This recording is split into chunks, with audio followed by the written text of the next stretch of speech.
마헬살랄 하스바스라는 제목으로 하나님의 말씀 전하겠습니다. 여러분 혹시 이 마헬살랄 하스바스라는 단어가 어디서 나오는지 아십니까? 네, 나중에 그럼 알려드리겠습니다.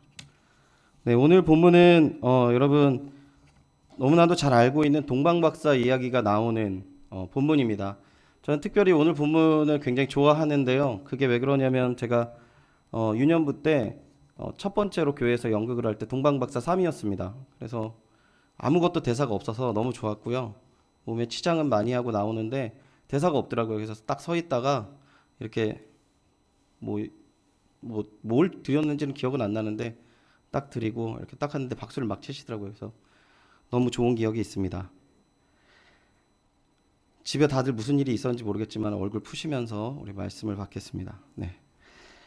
오늘 본문을 조금 본문 위치가 여러분 좀 읽어보면은 그냥 동방박사가 와서 경배를 했구나라고 생각될 수 있지만 오늘 본문의 위치를 좀 제대로 이해를 하기 위해서는요. 오늘 본문의 위치가 어디 있느냐를 한번 생각해 보면서 이렇게 본문을 좀 돌아보기를 바랍니다. 먼저 1장에서 보면은 예수 그리스도의 계보가 나오죠. 예수 그리스도의 계보가 나오는데 여기서 중요하게 강조하는 게 있어요. 아브라함과 다윗을 강조하죠. 근데 다윗의 자손 예수 그리스도다라는 의미가 있는데 이 의미가 뭐냐면 지금 마태는 이 계보를 나타나면서 드러내고자 하는 것은 무엇이냐면 왕의 계보를 이렇게 드러내고 있거든요. 그러니까 예수님은 뭐다? 예, 왕이다. 예. 그래 두 분 얘기해 주셨어요. 너무 감사합니다. 왕이다라는 거죠. 그리고 그 왕이 어떤 왕이냐?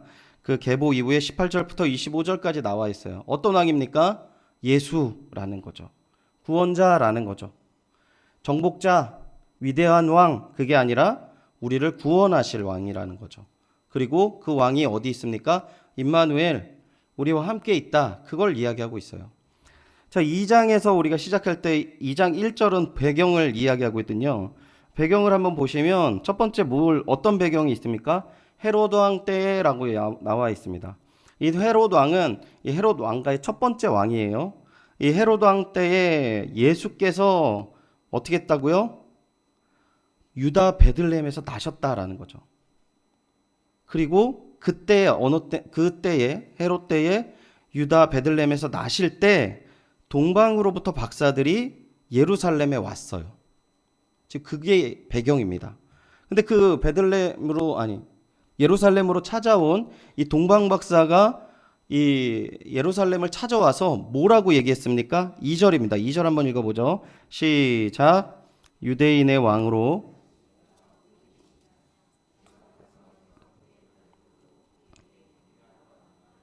아멘. 뭐라고 얘기하고 있습니까? 지금 유대인의 왕으로 나시니가 어디 있냐 이렇게 물어보고 있는 거죠. 어디서요? 왕궁에서요. 여러분 1절 읽고 2절 넘어가시면 여러분 이상하게 생각을 하셔야 돼요.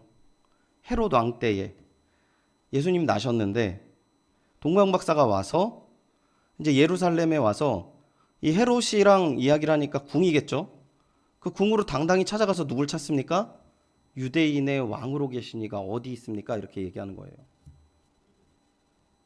그러니까 이제 이게 헤롯의 아들이 태어났으면 어마어마한 좋은 징조겠죠. 그런데 3절 뭐라고 나와 있습니까? 헤롯 왕과 온 예루살렘이 듣고 뭐 한다고요? 소동한지라라고 얘기했는데요. 이 단어를 궁극적으로 나아가면 두려워했다라고 얘기를 하고 있어요. 두려워했다. 왜 두려워했을까요? 왜요? 헤롯은 진짜 왕이 아니라는 거예요. 헤롯은 진짜 왕이 아니고 가짜 왕이라는 것을 여기서 드러내고 있습니다. 너무나 놀라운 것은요. 야, 쟤네들 잡아다가 다 죽여 라고 하면 되는데 4절을 보면은 뭐라고 얘기하고 있습니까? 왕이 모든 대제사장과 백성의 서기관을 모아요. 그리고 뭐라고 하냐면 그리스도가 어디서 나시느냐라고 물어봅니다. 그러니까 뭐라고 대답합니까? 너무 웃긴 건 5절에 유다 베들레헴입니다 라고 얘기하고 있어요. 지금 이 사람들 너무 웃기지 않습니까? 왕은 자기인데 왕으로 나실 리가 어디에서 나니? 라고 물어보니까 이 대제사장들과 서기관들이 너무 자연스럽게 대답을 하는 거예요. 성경 찾아보니까 미가서 5장 2절에 어디에 나와 있더라고요? 유다 베들레헴입니다. 이렇게 얘기하는 거예요. 너무 웃긴 것은 그 다음입니다. 이 사람들이 어떻게 합니까? 5절에서 6절을 보면 유다 베들레헴이라는 것을 이야기하고요. 7절에서 8절을 보면 어떤 대화가 나와 있습니까? 헤롯과 동방박사의 대화가 나와 있는데요. 8절에 되게 웃긴 말을 마지막에 헤롯이 해요. 나도 가서 그에게 경배하게 하라라고 얘기 나온 거죠. 자기 입술로요. 물론 이 헤롯이 그 동방박사가 알려주면 그 아이를 죽이러 가는 거겠죠. 그런데 이 헤롯이 이 자신의 계략을 이야기하지만 이 고백 속에서 뭘 나타나냐면 지금 나는 왕이 아닙니다라는 것을 자기 입술로 이야기하는 것이죠. 그리고 9절에서 12절까지의 모습이 뭡니까? 동방박사들이 예수님께 경배하고 고국으로 돌아가는 얘기로 오늘 내용이 끝난다는 거죠. 자, 마태복음 1장의 첫 번째 마태가 예수님은 왕이십니다라를 강조하는 것처럼 지금 2장에서 예수님은 역시 진실한 왕이십니다. 유대의 진실한 임금이시고 메시아십니다라는 것을 지금 첫 번째 강조하고 있다라고 제가 말씀드렸어요. 두 번째, 그러면 이들에게 예수님이 어떤 분이시는가를 또한 표현하고 있는데 마치 그 1장 18절부터 25절까지 사이에 나와 있는 것처럼 임마누엘이라는 단어로 우리와 함께 하시는 왕이십니다라는 고백처럼 여기서도 숨겨져 있는 표현이 있는데요. 오늘 본문을 보면은 제가 지금 1절부터 12절까지 간략하게 말씀드렸는데 여러분 이 말씀을 보면서 지금 부조리한 그 부류들을 느낄 수 있지 않습니까? 지금 마태가요. 원래 직업이 뭐였습니까, 여러분? 원래 직업이 뭐였죠? 세리였죠, 세리. 세리 마태. 근데 마태의 다른 이름이 또 뭔지 아세요, 여러분? 레위예요, 레위. 레위가 누굽니까? 레위가 레위 족속이란 뜻이에요, 이 사람이. 종교인이라는 뜻이죠. 근데 뭘 했다고요? 세리장을 했다는 거예요, 세리를. 세리가 뭡니까? 백성들한테 고열을 뽑아먹는 대상들이었거든요. 왜 그랬을까요? 대제사장들이 있었지만 일부들만 살아남았어요. 이 가야바라는 대제사장이 나오는데요. 이 당대 대사장과 뭐 그 대제사장들이 다 인척 관계였어요. 한두 가문이 이것들을 독점하게 되었고 또 이 부분에 대해서 유지하려고 어마어마한 정치력을 발휘하고 있었던 사람들이었던 거죠. 그런데 그럴 수밖에 없는 게 무엇이냐면요. 오늘 본문에 나와 있는 헤롯 또한 거짓 왕이었기 때문에 그래요. 헤롯은 원래 그 이두메 사람이라고 성경학자들이 이야기하거든요. 근데 이 사람이 원래 왕이 아니었는데 이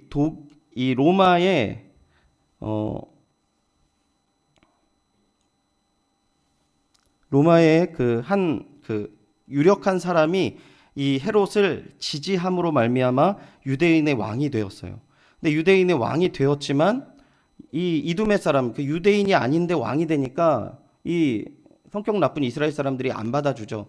그러니까 어떤 상황을 이 사람이 만드냐면 유대인의 왕가의 그 한 가문의 여인과 결혼을 합니다. 그러니까 또 유대인들이 잠잠해요. 그런데 이 나중에 어떤 일이 벌려지냐면 본인을 지지했던 그 사람이 옥타비아누스라는 사람이랑 전쟁을 일으키는데 나중에 져요. 그래서 이 옥타비아누스라는 사람이 승리를 합니다. 이 사람이 누가 되냐면 첫 번째 로마의 황제가 돼요. 아우구스투스. 황제가 되거든요. 이 사람 어마어마한 사람입니다. 모르실 수 있지만 어마어마한 사람입니다. 표현을 이거밖에 못하겠어요. 근데 이 사람이 딱 승리하자마자 헤롯이 취한 그 행동이 뭐냐면 바로 그 앞에 찾아가서 자기 왕관을 그 사람 발 아래 딱 놓습니다. 그러니까 이제 이 황제가 딱 보고 다시 왕관을 줘요.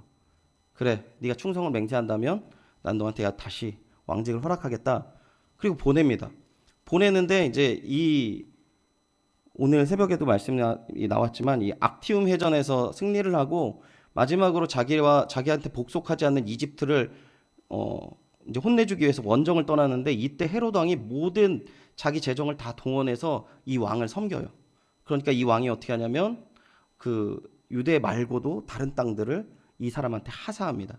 그리고 이 사람 평생 한 게 뭐냐면 이 왕에 대한 칭송으로 이 가이사랴라는 도시, 이 왕의 이름이거든요. 여러 가지 이름이 있었는데 그 중에 하나가 가이사랴인데 가이사랴라는 도시도 만들고 왕의 대로도 만들고 막 이런 행동을 막 합니다. 끝까지 충성을 맹세하죠. 근데 말년엔 또 어떤 일을 하냐면 그 유대 여인과 그 사이에서 낳은 아들들이 있었는데 또 자신의 왕위를 그 위협한다라는 소문이 듣자마자 이 아들이 3명 있었는데 다 죽여버립니다. 그리고 나중에 이 자신의 그 왕위를 도와주고자 했던 이 여인, 이 같이 얻었던 이 아내도 사형에 처해서 죽여버려요. 그러니까 이 헤롯이라는 사람이 어떤 사람이냐면 철저하게 자기만을 위해서 사는 사람인 거죠. 근데 생각해 보십시오. 그 헤롯이 함께 유대를 통치한 대제사장, 함께 나라 일을 보는 서기관들. 이 사람들이 좀 뭐 하고 있습니까? 예수님이 이 땅에 오셨다라는 것들을 직간접적으로 들었어요. 말씀에서 확인했고 또 어디서 봤습니까? 그 타국에서 점성술로 인하여서 그 큰 별 유대인의 왕이 나셨다는 소식을 들었습니다. 이렇게 이야기하는 거죠. 그러면 내가 하나님을 믿는 사람이라면 어떻게 해야 됩니까? 가서 경배를 해야죠. 근데 중요한 건 예루살렘에 아무도 경배하지 않았다는 것입니다. 분명히 온 예루살렘이 소동한지라라고 얘기해서 모르는 사람이 없을 만큼 큰 일이었지만 아무도 단 한 명도 유대인은 가지 않았던 거죠. 물론 누가복음에 이제 양을 치는 사람들이 가서 경배를 하죠. 그러니까 지금 마태는요, 이 부분을 드러내고 있어요. 자신들의 민족이 하나님 앞에 경배하지 않고 깨어있지 않음을 이야기하면서 예수님의 어떤 부분을 이야기하는가라고 얘기하는 게 이 죄를 드러내는 심판의 구주로 이야기하고 있는 것이죠. 제가 오늘 주제를 마헬살랄 하스바스라는 표현을 했는데요. 이 뜻이 무엇이냐면 이 노략이 빠르다라는 뜻입니다. 급속한 약탈이라는 뜻이거든요. 이 본문에 이제 영역에 있는 단어 중에 하나가 뭐냐면 임마누엘이라는 단어예요. 임마누엘은 하나님이 우리와 함께 하시다는 좋은 의미지만 이 이사야가 두 번째 예언하는 이사야 7장 1절부터 12장 6절까지의 내용에서 이 두 가지 이름이 나오는데 임마누엘이라는 이름이 나오지만 또 하나 마헬살랄 하스바스라는 이름이 나온다는 거예요. 이 이름이 나오는데 이게 노략의 빠름, 급속한 약탈이라는 뜻인데 하나님께서 이사야 선지자 둘째 아들의 이름으로 이렇게 예언한 이름이거든요. 이건 뭘 이야기하냐면 이 이사야 배경, 7장의 배경이 어떤 배경이었냐면 이 예루살렘을 이 아람과 북이스라엘이 이렇게 쳐들어왔어요. 그러니까 이제 뭐 왕인 아하스가 막 난리가 난 거죠. 근데 이사야가 찾아갑니다. 찾아가서 걱정하지 말라고, 하나님께서 보호하실 거라고 이야기하면서 이 설명하는 단어들이 이 단어들이에요. 그런데 아하스가 믿음이 없기 때문에 하나님을 의지하지 않죠. 그런데 하나님께서 구원의 손을 이렇게 뻗습니다. 이 아수르가 내려와서 아람과 북이스라엘을 물리쳐 주시고 이렇게 돌아가요. 근데 그게 메시지였어요.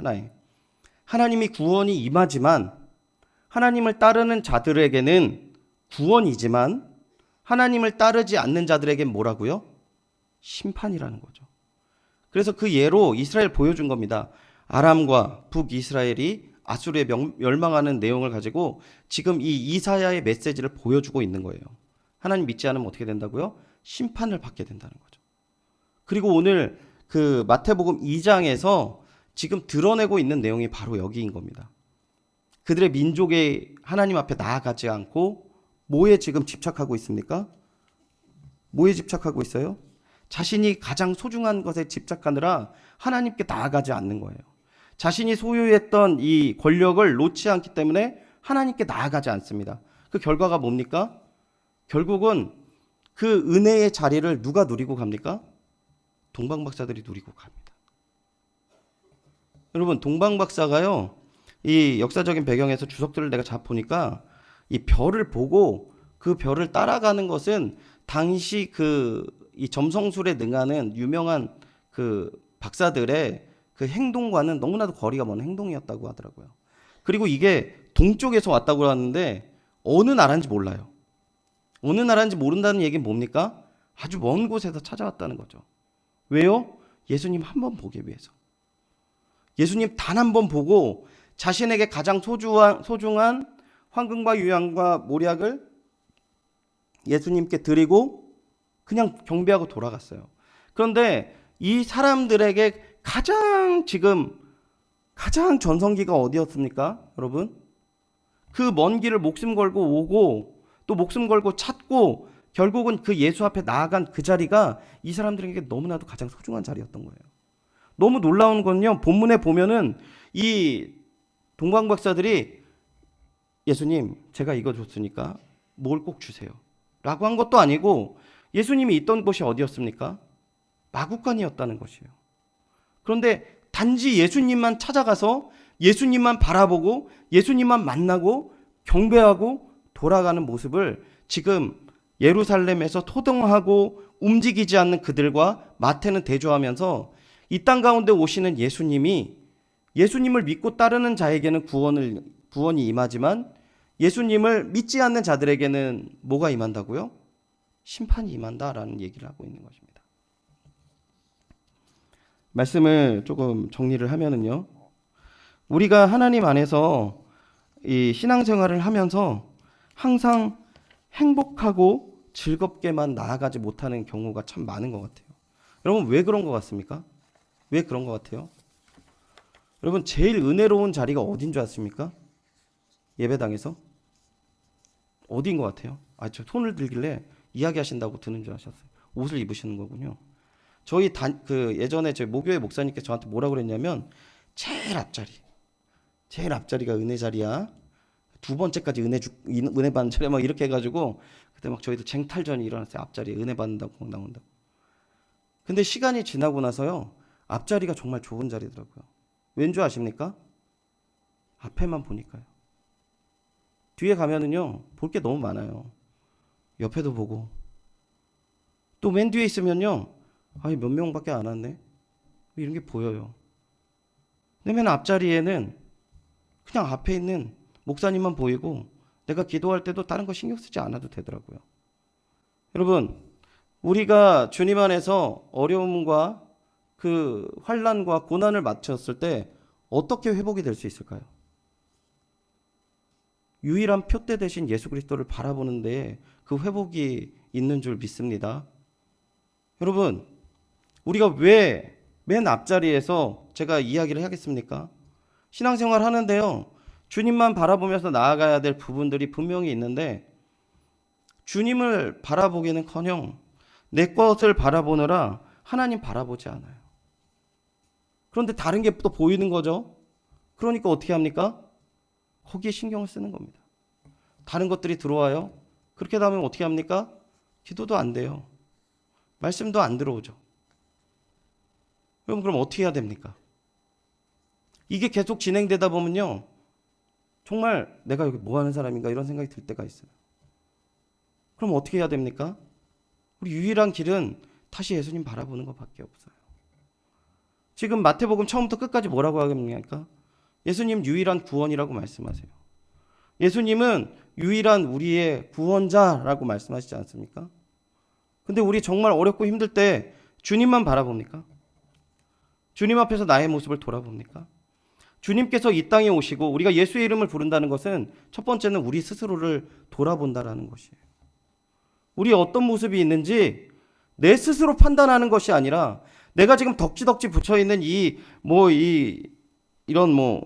상장, 상패, 나의 위치, 직임 이게 아니라요. 예수님께서 나에게 하시는 말씀.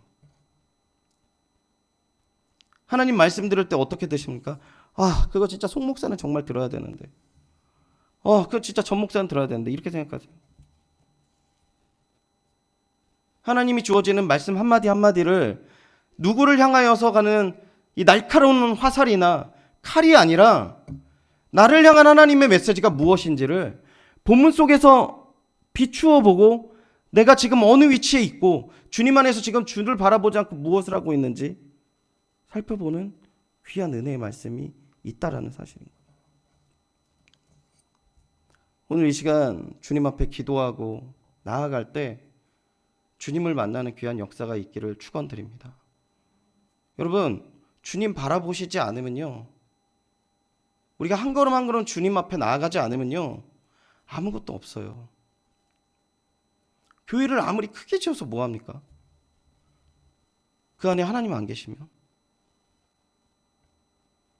구약의 메시지에서 하나님의 영광이 예루살렘을 떠나는 내용들이 얼마나 많이 나오는지 아십니까, 여러분? 그 백성들이 그때 제사를 안 드렸던 게 아니에요. 우리가 단 한 가지 주님을 바라보지 않고도 얼마나 많은 것들을 할 수 있는지, 이 예루살렘, 거룩한 이 예루살렘에서 얼마나 많은 것들을 할 수 있는지 오늘 본문에서 이야기하고 있고요. 정말 어디 듣도 보도 보지 못한 사람이 어느 날 와서 그 거룩하신 하나님 앞에 영광 돌리고 돌아가는 모습, 오늘 본문에서 이야기하는 것 아닙니까? 왜요? 주님만 바라보면서 한 걸음 한 걸음 걸어와서 결국 주님을 만나고 가는 것이죠. 12월 25일 지났지만 이 땅에 오신 아기 예수님의 기쁨의 의미가 끝난 것이 아닌 줄 믿습니다. 마헬살렐 하스바스는 하나님의 은혜를 이야기하는 것은 아니지만 우리의 죄의 모습을 모두 드러내시는 그 하나님.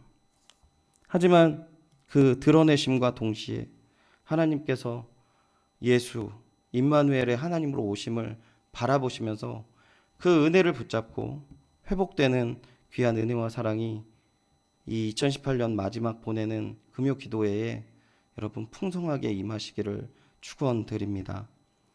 만약에 내가 세상의 눈치를 보면서 하나님을 바라보지 못하였고 하나님께 나아가지 못하였다면 내가 내 자신의 욕심으로 가득한 사람이라는 그러한 부분들이 깨닫게 되어진다면 오늘 이 시간 주님 앞에 모든 것들을 내려놓고 구주이신 그분의 손을 붙잡고 나아가시기를 축원드립니다. 그래서요, 더욱더 우리가 예수 안으로 가득 차는 거죠. 저는 모르겠어요. 오늘 우리 전사님, 목사님들이랑 기독교 서점을 갔는데 이제 우리 전주표 목사님이 어떤 책을 보셨더라고요. 이렇게 교회 성장에 관한 책을 보고 다 아는 내용이래요. 저는 모르겠습니다.